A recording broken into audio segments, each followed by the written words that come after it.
nyacha ni kanye. Yule mwenye akona gonorea kwa wapi? Yule wa gonorea kwa wapi? Ne nyacha ni kanye. Yule wa gonorea kuja hapa ndani. Kuja raka. Kuja raka, have a lot of things to do. Kwanza nini yako imefika wapi? Juu hii kitu imekuwa sasa ni kama inaleta shida. Daktari. Yes. An kata mine na biro ni kiluongo jonyacho. But ni ojende matindo ge man ge nyach. An aonge nyach. An shida mana go. Doga mita makia gimomiyo doga mit kama.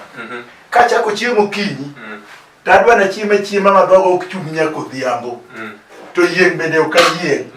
Koro mane mabiro ni mondo umiya yath manyalo gayo doga kik bed mamit ahinya kamano. To kaka piny koro sani tekni.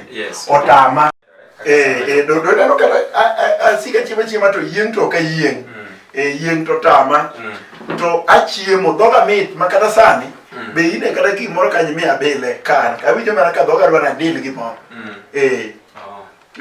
Obro konyi. To nyai no chango. Anyata onge ni pindo ge man ge nyach. Ngeni kiluo gere jo nyai kamano samoro wich puot mako gi kaka koro ginyalo wacho ni gin. Dhiero gi no. Na pesha machielo. Ma just tool. Nyien modhi omo ni mod odhi kelo losruok ne chamo lo to tero losruok.